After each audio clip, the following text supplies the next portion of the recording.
Muy buenas tardes a todos, un viernes más tenemos la oportunidad de juntarnos, de parar un poco y centrarnos en el Señor, de centrarnos en alabarle, en cantarle, en poder tener pues también tiempo de oración en nuestra casa. Y os quiero animar a que en esta tarde lo hagamos de corazón, que estemos centrados en el Señor, que olvidemos por un momento todas esas cosas que nos preocupan, que las presentemos delante de Él y que tengamos un buen rato, un buen tiempo en el que podamos alabar al Señor, en el que podamos bendecirle, en el que podamos preparar nuestro corazón para que la palabra pues impacte nuestro interior y que de esta manera pues cada vez estemos más cerca y más enamorados de Jesús. Así que vamos a dar paso a la alabanza y luego pasaremos también a meditar en la palabra.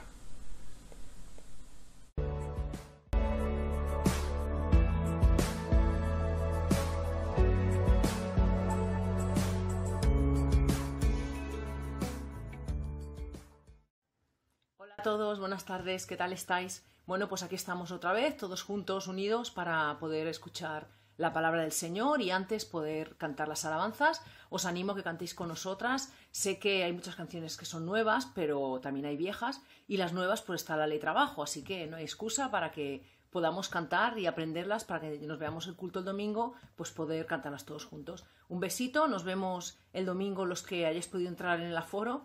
Y acordaros que es Santa Cena, ¿eh? Un beso, chao.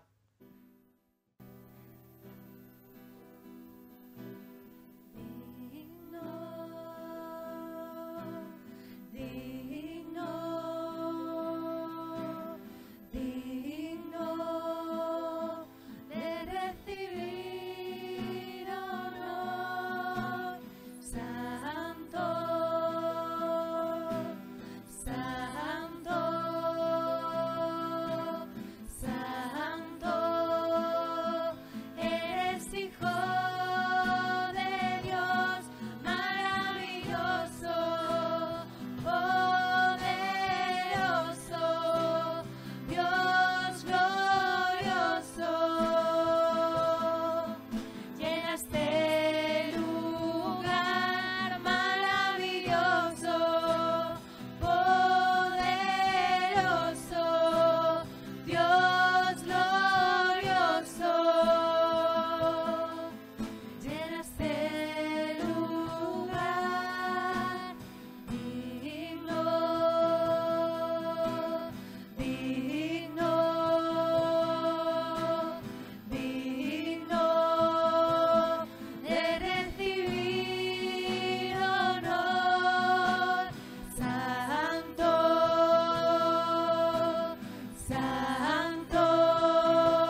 cantemos tu grandeza. Los pueblos cuentan tu gloria, oh Dios, y tus redimidos cantan, Santo,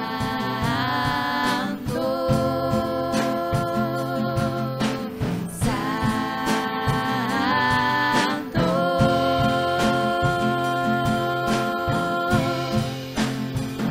Al cantar, abre los cielos y a llover, muestra tu gloria, te queremos ver, y al adorarte, exáltate,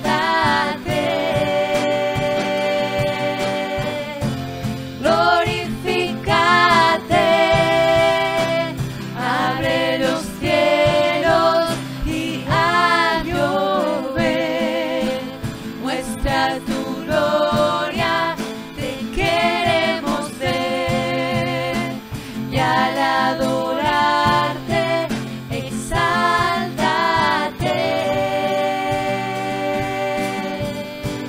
glorifícate, glorifícate.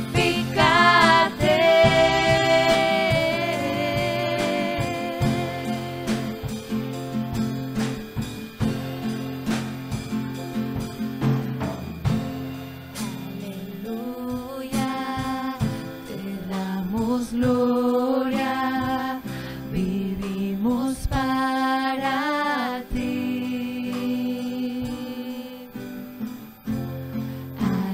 Aleluya, te damos gloria, vivimos para ti. Aleluya, te damos gloria, vivimos para ti. Aleluya, te damos gloria, vivimos para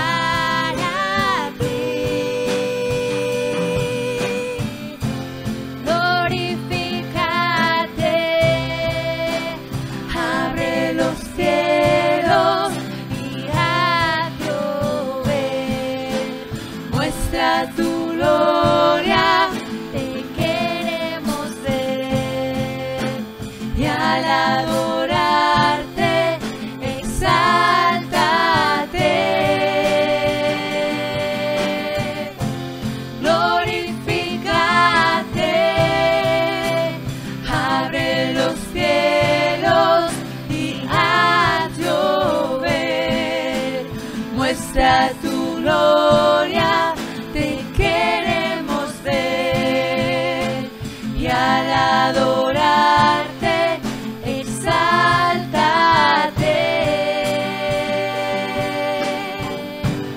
glorifícate,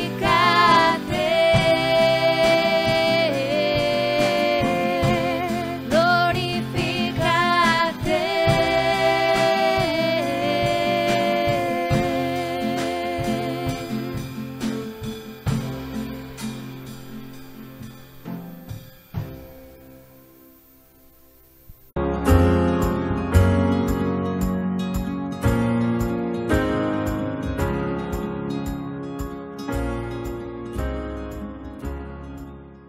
Seguimos adelante y como ya pues estuvimos hablando hace un par de semanas, la verdad es que nos ha tocado vivir un momento difícil en la historia, y esta semana ponía un tuit de que nos ha tocado quizá el momento más duro y más difícil de los últimos 20 años, con la peor clase política y con la peor situación económica. Y en medio de toda esta situación, en medio de todo este tiempo, pensaba y reflexionaba que de qué manera la Iglesia puede hacer algo. En un momento en el que la política no sirve de solución, en que la economía no es la solución, en que la salud no es la solución, creo que como Iglesia, como el cuerpo de Jesús, tenemos la responsabilidad de poder dar respuesta a una sociedad que se duele, a una sociedad que sufre, a una sociedad que realmente lo pasa mal. Y siguiendo la carta a los filipenses, Pablo va a expresar cuál es su gozo, y creo que nuestro gozo debe ser lo que nos impulse a cambiar la sociedad y a impactar la sociedad. Y así que vamos a leer en Filipenses capítulo 1, versículos del 12 al 18.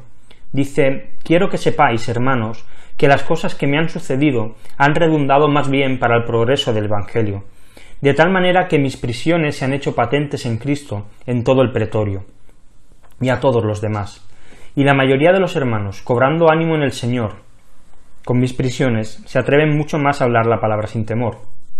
Algunos, a la verdad, predican a Cristo por envidia y contienda, pero otros de buena voluntad.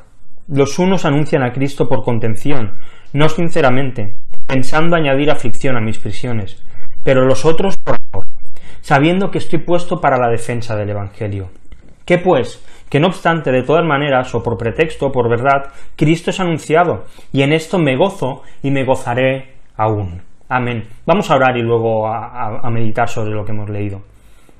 Señor, te damos muchas gracias por tu palabra, gracias por poder acercarnos de nuevo a ella, gracias, Señor, porque ella es aliento para nuestra vida, Dios, y te queremos rogar que en esta idea de que tú eres anunciado encontremos nuestro gozo, Señor, y que trabajemos para ese gozo, y por eso te rogamos que tú, que conoces nuestras vidas, que conoces nuestra madurez espiritual, que conoces todo de nosotros, tú hables esta tarde conforme a lo que necesitamos, conforme a lo que requerimos, para poder glorificarte, Señor, y para poder llevar tu nombre allí donde estemos. Te damos muchas gracias, Jesús. Amén.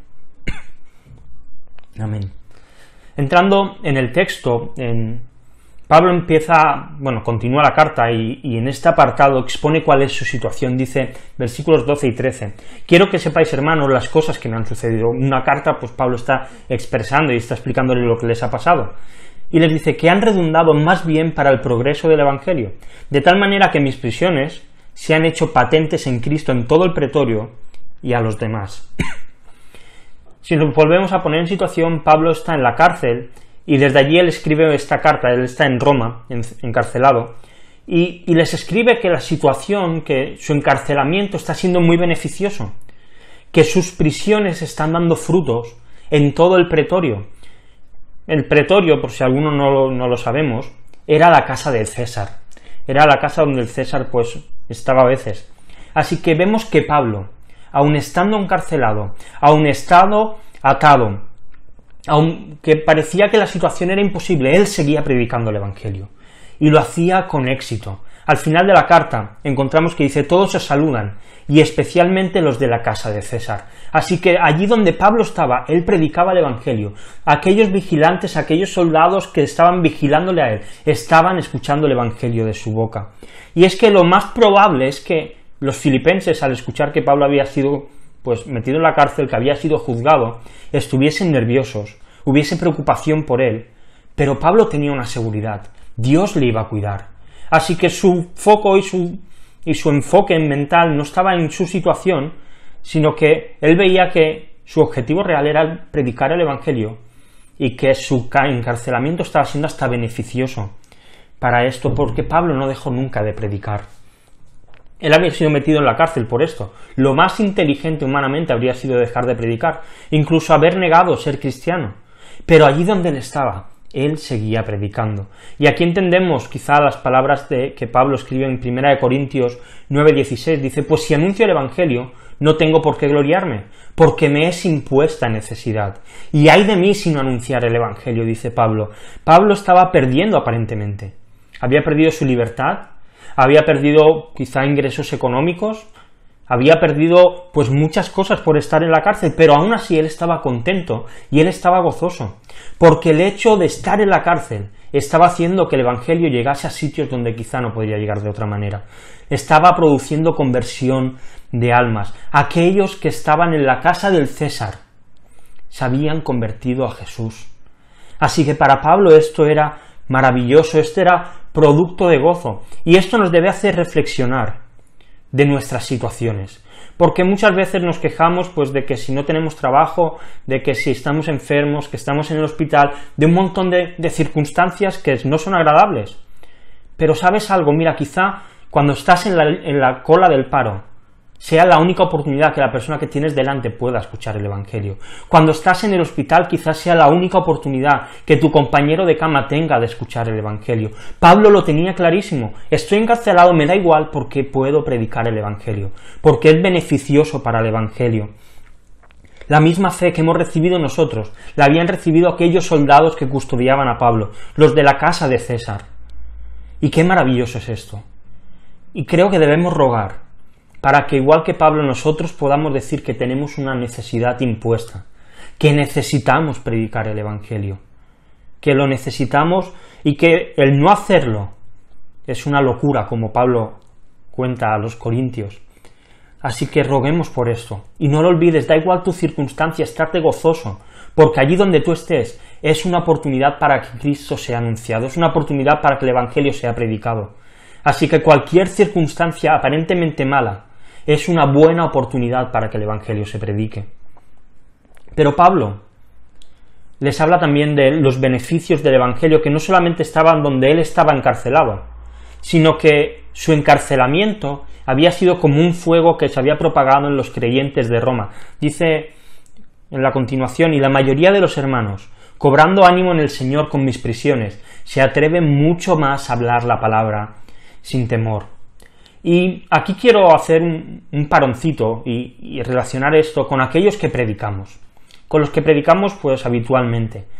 A veces es un trabajo frustrante, porque a veces predicas, te preparas, dedicas tiempo, buscas a Dios para que te guíe, ruegas al Señor que hable por medio de la palabra y predicas y ves que no hay cambios, que la iglesia sigue igual, que los pecados siguen igual, que parece que la iglesia no avanza, y esto a veces puede producir desánimo en nosotros. Pero cuando esto pase, creo que debemos preguntarnos algo también a nosotros mismos. ¿De qué manera está afectando mi predicación a mí mismo? ¿Qué cambios está produciendo en mí la predicación que yo estoy preparando y que estoy dando? Porque la realidad es que la gente y los creyentes de Roma veían en Pablo a alguien a quien imitar. La realidad es que se atrevían a hablar más porque veían que Pablo predicaba más. Pablo llevaba a los hechos sus propias palabras. Y es que la realidad es que si los que predicamos desde el púlpito o por internet, nuestra predicación no produce cambio en nosotros, no somos más que fariseos, no somos más que falsos. Si imponemos cargas a los demás, a quienes escucháis, y nosotros no las cargamos, o ponemos otras cargas, somos como los fariseos. Si enseñamos cosas que no practicamos, y nos gusta que ser vistos y ser reconocidos, somos como los fariseos. Pablo era un fuego, y Pablo hizo que el resto de creyentes ardieran, por medio de su ejemplo y por medio de su predicación. Y nosotros queremos hacer arder a otros sin arder nosotros primero. Esto es imposible. No puede ser. Pero esto no solo tiene que ver con los púlpitos, tiene que ver también con las casas. Tú quieres que tu hijo crea, pero tu hijo tiene que ver en ti que tú crees. Tiene que ver en tu manera de comportarte, en tu manera de vivir tu matrimonio y tu labor como padre, que tú realmente muestras el Evangelio. Queremos que en los trabajos y en los colegios la gente se convierta, pero no pasa, y a veces es porque nosotros no damos el ejemplo que debemos dar. A Pablo le era impuesta necesidad predicar y se comportaba tal y como predicaba. Y esto es exactamente lo que tenemos que hacer nosotros. Quienes enseñáis a los jóvenes, a los niños, lo mismo. Aquello que predicamos, aquello que decimos, tenemos que practicarlo nosotros antes. Nuestra predicación somos nosotros los primeros a quien tiene que impactarnos. Si no, no sirve de nada. Si no son más que palabras, palabras y palabras que no cambian nada. Así que, como hemos dicho, muchos, al ver a Pablo encarcelado, ellos también comienzan a predicar. Y como ya he comentado también, estos creyentes de los que Pablo se refiere no son los creyentes de Filipos a quienes está escribiendo, sino que son los creyentes que vivían en Roma. Pablo estaba encarcelado en Roma. Él no había sido el fundador de esta iglesia, pero sí que cuando él envía cartas, sabemos que también envía una carta a los romanos, que es una carta maravillosa, personalmente mi carta preferida de todas las que Pablo escribe, y creo que hay una barbaridad, y quizás es donde más se evidencia cuál es la gracia de Dios y el pecado del ser humano, y cómo Dios por medio de Jesús nos salva.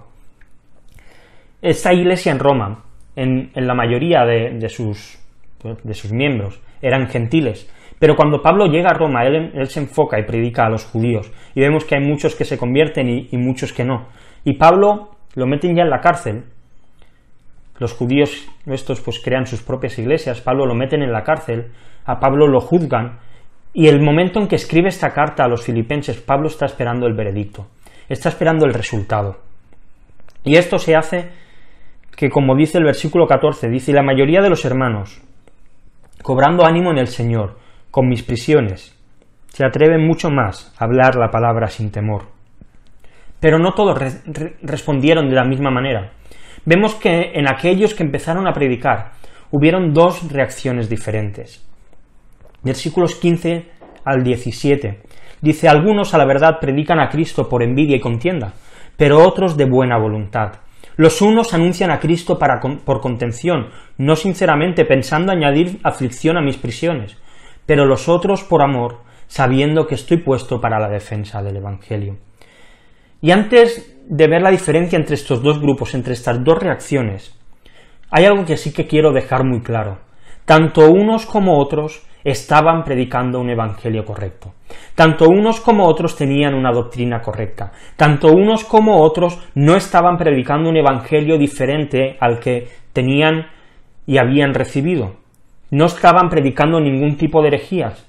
Lo que Pablo está determinando es que la actitud de unos y de otros era muy diferente. Los primeros son aquellos que Pablo dice que predican a Cristo por envidia y contienda, que anuncian a Cristo por contención, no sinceramente, pensando añadir aflicción a mis prisiones. Estos eran los que ellos ya residían en Roma, que ya predicaban, que seguramente tenían cierta fama entre los creyentes y que probablemente ellos estaban preocupados porque la aparición de Pablo en Roma les estaba empezando a quitar un poco de protagonismo. Pablo había conseguido llevar el evangelio a la casa de César, la guardia pretoriana se estaba convirtiendo, así que el nombre de Pablo en medio de los creyentes seguramente cada vez sonaba más y más y más fuerte. Y en esta situación, estos creyentes que ya predicaban antes, empiezan a predicar más, cobran ánimo en el Señor, porque Pablo estaba encerrado. Pero su interés no estaba realmente en el mensaje, sino que ellos estaban empeñados y querían demostrar que podían dar más frutos que Pablo.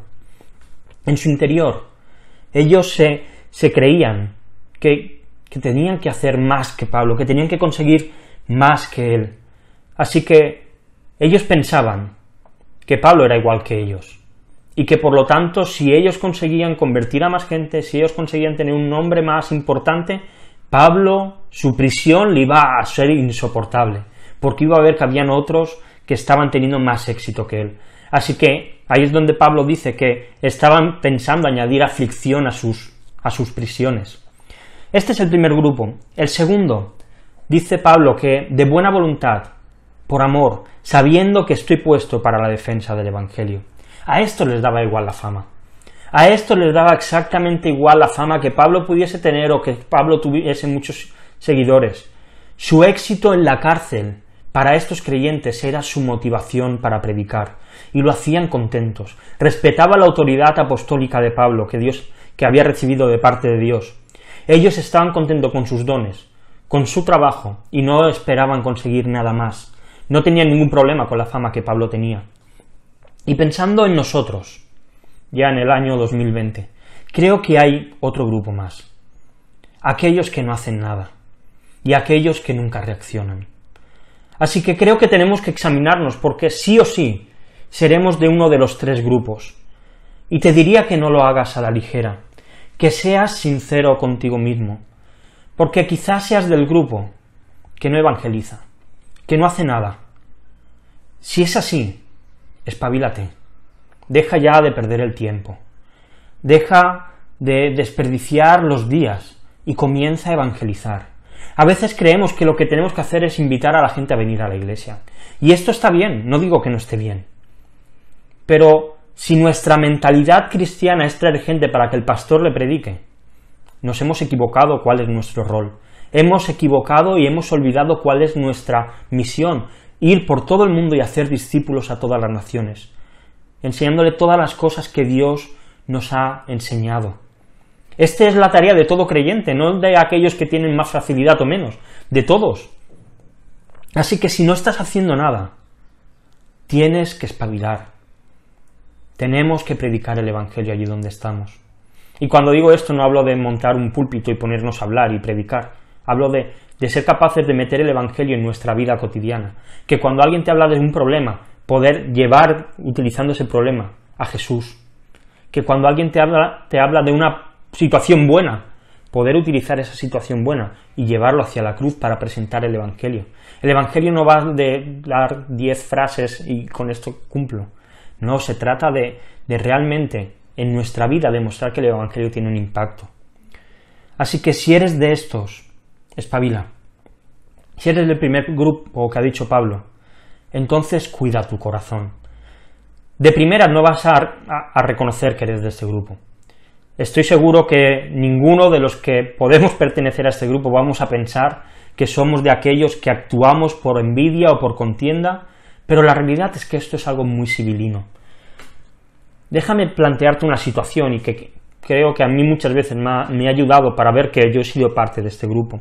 Cuando alguien llega a la iglesia, nuevo, que no pertenece al grupo, y lo vemos que tiene dones, que tiene cosas que se le dan bien, y se hace miembro y empieza a participar activamente, ¿cuál es tu reacción? Porque a veces, sin darnos cuenta, podemos ver a la persona como una amenaza, como alguien que viene a usurparnos nuestro puesto, como alguien que viene a quitarnos el sitio. Y entonces lo que hacemos no es una guerra directa, porque no somos tan tontos, pero sí que empezamos a criticarle. Y mira a este cómo ha hecho esto, y mira a este que venía y ahora tal, y ahora lo cual, y ahora lo otro. Empezamos a hablar de la persona a otras personas, a hablar mal de ella, y empezamos a hacer como estos, a trabajar y hacer las cosas solo para superar a otro, solo para que se vea que yo soy mejor que el nuevo que ha llegado. No tengamos miedo, y permitidme la expresión, al chico nuevo de la oficina. Es verdad, cuando alguien llega nuevo, la novedad siempre es llamativa, pero cuidado con dejar que nuestro corazón vea a otros colaboradores como amenazas. Cuidado con permitir que nuestro corazón se enorgullezca y crezca y empecemos a hacer las cosas por envidia o por contienda. No dejemos y no caigamos en esto. Y por último, si eres del segundo grupo, de aquellos que hacen las cosas bien, solo te puedo decir que sigas así, que sigas evangelizando, que sigas trabajando para la gloria de Dios y que cuando te sientas amenazado, porque quizás estés en ese grupo y nunca te hayas sentido en la situación de que alguien llega y parece que va a ocupar tu puesto, vigila tu corazón, vigílalo y no dejes que él tome lugar, que él tome posición, que él se enorgullezca y se ponga de esta manera. Sigue trabajando para Dios, por amor. Y con este cuadro, Pablo responde en el versículo 18, ¿qué pues? Que no obstante, de todas maneras, o por pretexto o por verdad, Cristo es anunciado. Pablo piensa en los dos grupos mientras está escribiendo y llega a una conclusión. Dice, mira, ya sea que sea por fastidiarme a mí, o ya sea que lo hagan por amor a Dios, la realidad es que Cristo es anunciado, eso es lo realmente importante. Este era el gozo de Pablo, esta era su felicidad, esto es lo que a él le llenaba de verdad. Y es que esta es la clave de todo, y también para nosotros. No importa que seamos muchos o que seamos pocos. No importa demasiado que haya gente que actúe por envidias, de una manera un tanto extraña a veces. No importa tanto la liturgia de nuestros cultos, lo que de verdad importa es que Cristo sea anunciado correctamente. Esto es lo verdaderamente importante, y este tiene que ser el propósito número 1 de tu vida y de la mía, que Cristo sea anunciado, que Cristo sea proclamado. Este tiene que ser el propósito número 1 de nuestra iglesia también, que Cristo sea anunciado. No existe nada más importante que esto. Prefiero una iglesia de 20 personas que anuncian a Cristo cada semana, que una iglesia de 10.000 personas, en la cual Cristo no pinta nada. Y por supuesto, la de 20 personas que anuncia a Cristo en la iglesia y que anuncia a Cristo en su vida, tarde o temprano debería crecer, sería lo lógico. Quienes predicamos en la iglesia, que nuestras predicaciones anuncien a Cristo. Quienes predicáis a las mujeres, que vuestras predicaciones anuncien a Cristo. Quienes predicáis en los jóvenes, que vuestras predicaciones anuncien a Cristo. Quien enseñáis a los niños, que vuestras enseñanzas anuncien siempre a Cristo. No buscamos una iglesia en la que la gente se sienta cómoda, en la que se sientan entretenidos, en las que puedan venir a consumir y pasarlo bien y tener un buen rato. Seamos una iglesia que anuncia a Cristo. Esto es lo principal, es lo primordial. Y acabo ya. Pablo, ante la realidad de que el Evangelio es predicado, de que Cristo es anunciado, dice, y en esto me gozo y me gozaré aún. Pablo está en la cárcel. Pablo está encerrado. Y la mejor noticia que él espera escuchar es que el Evangelio es anunciado. Es que Cristo sigue siendo anunciado en Roma, aunque él no pueda hacerlo. Para Pablo este era su gozo. Cuanto más famoso fuese Cristo, más gozo sentía Pablo. Y no era un gozo momentáneo, no era algo de un momento, sino que dice, me gozaré más aún. Pablo tenía la seguridad de que Jesús le estaba guardando, de que Dios le estaba protegiendo, de que Dios era el que le sostenía. Y por lo tanto su gozo estaba en que Cristo fuese predicado. Y debemos preguntarnos, y te pregunto, ¿cuál es tu gozo? ¿Cuál es la fuente de tu gozo? ¿En tus circunstancias, en tus problemas, en tu salud, en tu trabajo, en tu iglesia? Para Pablo su gozo estaba en que Cristo fuese anunciado. Para él era peor que no se predicara de Cristo que estar en la cárcel. ¿Dónde está tu gozo? ¿Dónde está? Deberíamos sentir alegría cuando escuchamos que otra persona ha predicado el Evangelio a alguien. Deberíamos estar contentos cuando en la iglesia se predica y se anuncia a Cristo, porque esto es lo más importante. Cuando leemos que nuestros hermanos que son perseguidos y no paran de predicar de Jesús, esto debe causar gozo en nuestro interior. Debemos gozarnos de que Cristo se ha anunciado. Y no solo esto, debemos nosotros también anunciar a Cristo. Esta debe ser nuestra prioridad número 1 como creyentes y como iglesia, que Cristo se ha anunciado. Vamos a orar. Señor, te damos muchas gracias por tu palabra y gracias porque tu nombre es anunciado, Señor, en nuestras iglesias y necesitamos que tú nos impongas esa necesidad igual que tenía Pablo, de que nuestras vidas también anuncien a Cristo, que también te anuncien a ti. Señor, ayúdanos a tener las palabras, Señor, a saber ver las oportunidades y a no verlo como una carga o como un trabajo, sino como un motivo de gozo, Señor. Que nuestro gozo esté en tu anunciación, en tu predicación, Señor. Ayúdanos a construir iglesias que se gocen en medio de la proclamación del Evangelio. Y ayúdanos, Señor, a hacer las cosas de corazón, a hacer las cosas con amor, Señor, a glorificarte en todas las cosas y que allí donde estemos tú seas anunciado. Que sea en el hospital, sea en el médico, sea en el trabajo, sea en la lista del paro, donde sea, Señor, que tú seas anunciado por nuestra boca. Ayúdanos, Señor, a encontrar gozo, Señor, en la proclamación del Evangelio. Muchas gracias, Jesús. Amén. Amén. Y nada más, hasta aquí, pues, este culto de hoy. El domingo nos volvemos a ver en nuestras iglesias, así que si no lo habéis apuntado aún, apuntaros que vamos a tener un buen tiempo seguro. Y nos vemos, pues, si no, el próximo viernes, una vez más, seguiremos meditando sobre Filipenses, sobre esta carta que nos ofrece gozo y unidad en medio de la pandemia. Un abrazo muy grande. Hasta luego. Escuela Dominical en línea. Conociendo las historias de la Biblia. Ven, que te queremos contar preciosas historias acerca del amor de Dios. ¿Cuándo? Pues todos los domingos a las 19 horas en nuestro canal de YouTube. ¡Te esperamos!